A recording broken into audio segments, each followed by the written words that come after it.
Museum ini salah satu tempat di mana kita bisa berdiskusi, belajar, meneliti. Supaya kita punya pengetahuan yang jernih mengenai bapak-bapak kita, mbah-mbah kita. Itu. Minimum pengetahuan fisik saja. Nah, nek mahasiswa jurusan sejarah tidak tahu bahwa Monjali ini bikinan Pak Harto kan ya keterlaluan itu. Nah terus rumah samu sing ngedeke iki Lee Kuan Yew ngopi. Lah kan begitu. Lah ya hubungannya sama cendana lah, sing gawe cendana. Dan kuwi dudu duit negara. Gitu loh. Kalau Taman Mini itu pakai APBN, makanya di demo sehingga ada gerakan Malari tahun 74 yang dipimpin oleh Hariman Siregar, itu Taman Mini. Jadi kalau Anda anti Soeharto, yang harus Anda lakukan pertama adalah membawa pasukan ke Jakarta, Anda hancurkan itu Taman Mini Indonesia Indah. Nek ndak dihancurkan ya wis nggonono. Timbangane kos ya toh, wis dinggone dhewe ya toh gitu. Jadi saya tidak akan membanding-bandingkan siapa-siapa presiden kita apa sih ndak. Saya cuma menawarkan ayo sinau nek ngono rae didoleki rek. Bung Karno apike ning ndi, eleke ning ndi kan begitu. Pak Harto apike ning ndi, eleke ning ndi. Karena yang paling menakutkan memang Soeharto. Sehingga stigma keburukannya juga tinggi sekali. Sampai saya sering cerita kemarin di Maiyah itu. Tuhan saja terpengaruh sama Soeharto itu. Jadi kalau Ronald Reagan masuk surga itu Tuhan langsung gini, silahkan. Ya, terus Khrushchev, silahkan. Pokoknya presiden-presiden, rojo-rojo, Allah berdiri. Ketika Soeharto lewat, ngene Gusti Allah. Terus Jibril bingung, Tuhan.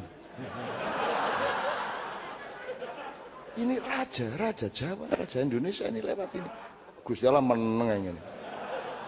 Sampai Pak Harto lewat, tidak dilirik sedikit pun oleh Allah dan Allah begini nih. Terus Jibril, ya Allah kenapa engkau tidak berdiri menghormatinya, sedangkan semua raja dan presiden yang lain engkau hormati. Terus Allah menjabril, kau niku goblokmu Bril, nek aku ngadeg kursiku dijopok iki jel. Tuh. Itu saking menakutkannya Soeharto. Kalau secara pribadi saya ingin menyatakan siapa bilang Soeharto menakutkan. Saya melawan Soeharto 20 tahunan kira-kira. Dan itu frontal. Anda makanya teliti. Buka kelepeng-kelepeng. Yang frontal, yang terang-terangan siapa waktu itu. Gitu loh. Tapi saya tidak pernah mendapatkan akibat apa-apa. Saya misalnya yang terakhir bikin gerakan sama Arif Budiman, sama Buyung Nasution, sama Rendra. Itu mereka bertiga kena akibat, saya enggak kok. Jadi ketika mereka sudah ditangkap, ya saya enggak ditangkap. Terus Pangap lapor ke Mensesnek, Pak ini Pak MH belum bisa kita temukan. No. Terus dari Pak Murdiono, udah nggak usah ngurusin Cak Nun, dia sama saya di sini kok. Gitu. Lah saya sedang main gaple sama Pak Murdiono kok. Saya bukan politisi kok. Pak Harto tahu saya bukan politisi, sehingga saya ngomong sama dia bebas-bebas saja. Wallahi aku ngene iki karo Pak Harto rek. Ngene iki aku. Itu pun juga pakai teknik. Jadi pertama ngene. Nek Pak Nyun Sewu nek Pak Ali Murtopo sian niku pripun ngene. Oh, Ali Murtopo ki ngene, Cak Nun ngene. Nek Beni Murdani. Oh, Beni ngono. Lho, nggih ta mosok ngoten. Ngono aku mbah. Sikile munggah. Loh, mboten ngertos ya kula. Waduh, kula pikir ngono. Sikilku munggah gak krasa to. Dek arep nesu ya ora iso to ya. Gitu loh. Saya gitu-gitu tuh bukan keberanian, sekali lagi itu cara gitu. Gitu loh. Jadi beliau akrab sama saya akrab sama beliau. Nanti tanya sama Mas Tommy, tanya sama Titik. Saya tidak kenal baik sama mereka, tapi Pak Harto pesen insya Allah sama mereka, saya tidak akan diapa-apakan karena Pak Harto tahu Cak Nun itu satu-satunya tokoh nasional yang melawan saya, tapi dia tidak punya kepentingan politik. Jadi saya tidak punya alasan marah sama dia. Wong dia ngomong apa adanya. Kan gitu. Itu yang ini saya bangga. rodok bangga didik lah. Ada alasan yang kedua, yang saya menyesal. Cak Nun itu satu-satunya tokoh nasional yang tidak pernah minta duit saya dan tidak pernah saya kasih. Menyesal saya. Lah iya, sampai gak tahu ngekei blas iki apa sampean.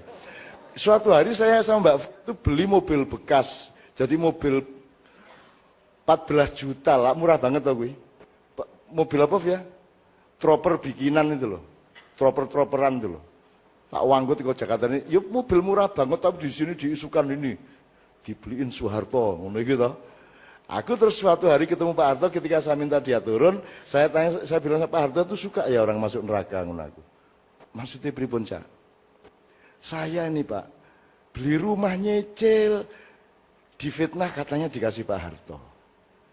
Aku tuku troper 14 juta, Pak, elek koyo ngono jari sampean kei.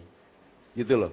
Pokoknya aku duwe apa sampean kei. Aku tuku soto jarine sampean sing neraktir. Pokoknya saya difitnah gitu terus.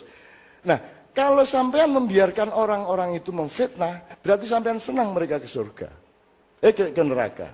Nah, supaya mereka tidak masuk neraka, wujudkan itu, ngono aku. Ya, aku ngomongin Pak Harto, oh sampean ku iso ae kan gitu kan. Ya tapi kan apa mungkin dia terus ngasih saya duit? Wong saya guyonnya sampai seperti itu sama dia, makin tidak berani dia ngasih saya. Dan itulah penyesalan saya sampai sekarang. Dan Pak Harto rokokan kelobot dawa iko. Gitu loh. Pak Harto menjadi manusia, masalahnya bukan soal barang tidak berani. Saya ini kemana-mana membuat orang yang di depan saya jadi manusia dan dia merdeka sebagai manusia di hadapan saya. Apa adanya kamu saya terima. Agamamu sakarepmu, gak mer urusan aku. Gitu loh. Semua orang menjadi merasa bebas. Jadi untuk teman yang sejarah tadi, Anda mahasiswa ahli sejarah, yuk kita pelajari yuk.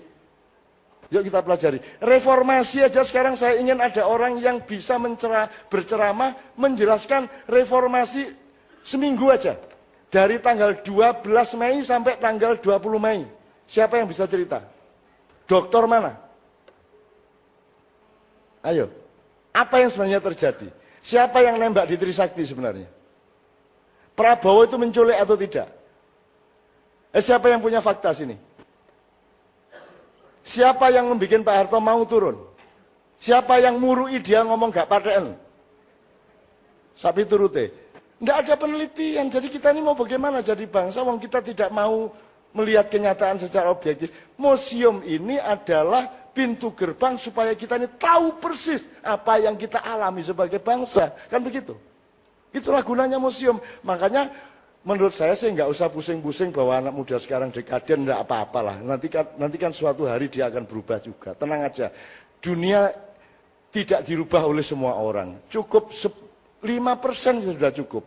Gitu loh. Yang penting sering-sering orang ngumpul gitu aja, Bu. Yang penting sering ngumpul, Bu ono. Jaran kepang, Bu. Pokoknya terserah lah. Yang penting sebanyak mungkin orang sering ngumpul di sini. Itu sudah cukup. Muatannya percayalah kepada mereka semua. Percayalah kepada semua orang. Yang penting sering ngumpul. Intinya kalau menurut Islam, pokoknya nomor 1 silaturahmi. Sebanyak mungkin mempersambungkan orang dan orang, gitu loh. Nah, saran saya kepada monumen ini adalah, kepada museum ini adalah, entah bagaimana caranya, apapun bentuknya, sebanyak mungkin diselenggarakan, sesering mungkin diselenggarakan orang pada ngumpul seperti ini. Nanti ada blessing in disguise, ada titik temu yang tidak disengaja. Memang Islam bukan Arab, Arab bukan Islam, meskipun ada Islam di Arab, ada Arab di Islam, pasti ya. Gitu loh. Misalnya Allah memilih bahasa Arab untuk bahasa Al-Quran, gelem gak gelem? Ya terserah. Nah kalau kamu tidak terima ya sekarang mengajukan kasasi ke PT UN apa langsung ke Mahkamah Konstitusi atau ke Mahkamah Agung. Ya ini Tuhan tolong Qurannya dirubah ke bahasa mayoritas karena ini Indonesia harus bahasa Jawa. Oh no, nggak apa-apa, silakan mengajukan kasasi. Sholatnya pakai bahasa Jawa. Gusti Kang Moho Agung. Kok malaikat ngguyu cekiki anu pare-are iku.